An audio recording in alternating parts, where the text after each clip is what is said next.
Now, talking about communication today as opposed to 10 years ago, so much is done by. I'd love to talk about email as well, but first let's talk about social media. Mm-hmm. Now, we know social media is, it changed the rules, how we communicate, and we could lament it perhaps. What would you say are the kind of do's and don'ts for good communication on social media? Well, number one, it's something people need to really, really, really put their arms around and decide to have a relationship with. Social media is not going anywhere. Facebook is not going anywhere. If you're somebody who says, I don't really want to deal with that, find somebody who can gently bring you into it and give you an understanding. To me, it is a gold mine. It's a gold mine for outreach to the people I want to be reaching and having conversations with. Mm-hmm. And in this past year, we've seen it used in a way that hasn't been as positive. Right. And so it's turned a lot of people off. But I jokingly say to people that there has never been a more beautiful way to have everything look the way you want it to than now. You can decide who you look at. You can decide what you see. And you have control over, you are in communication with how often you look at it and what you see when you get there. Now, let's talk about email. Now, one is email marketing, but even just in communication 101 email. We know that people, technically take shortcuts from the way they would draft a real warm letter from one to another via U.S. mail. What tips would you recommend in someone crafts an email? Again, a good one-on-one email that they want to communicate something. Right. If we want to communicate something, we inevitably want to be forming a relationship with the person on the other side. Mm-hmm. A very powerful improv tool to please the audience is called reincorporation.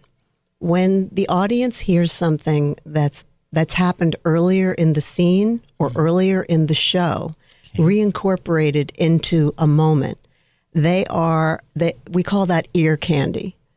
The audience leans forward because they think, wow, I heard that before, and the person remembered it, was thoughtful enough to bring it back.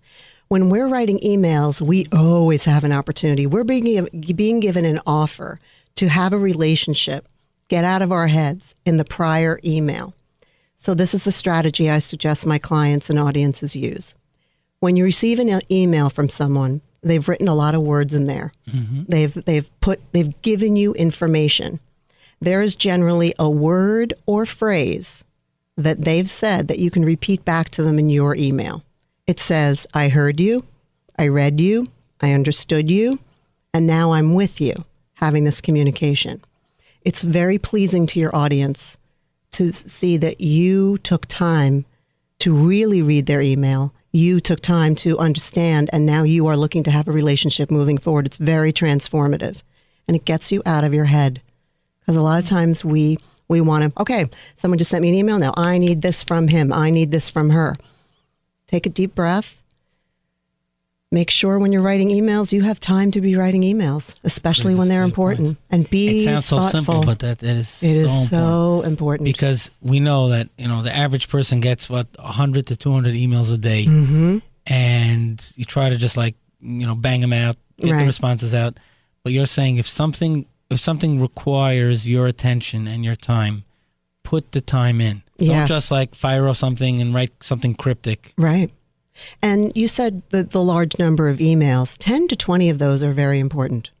Right, 10 to 20 point. Of those. Segment them out. Yes, 10 to 20 of those are worth the extra 30 seconds, 30 to 60 seconds I just suggested you take. Amazing. Isn't that amazing? It takes 30 to 60 seconds to review somebody's email and to find the ear candy, or the eye candy as I call it, that you say, ooh, that resonates with me. I like that. And maybe even you say to that person in the email, oh, you know what really resonated with me? This.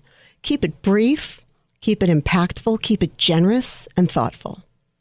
And how many times, this is almost a I don't want to say a stupid question, but just how often is this violated where people just look at an email, jump to a conclusion?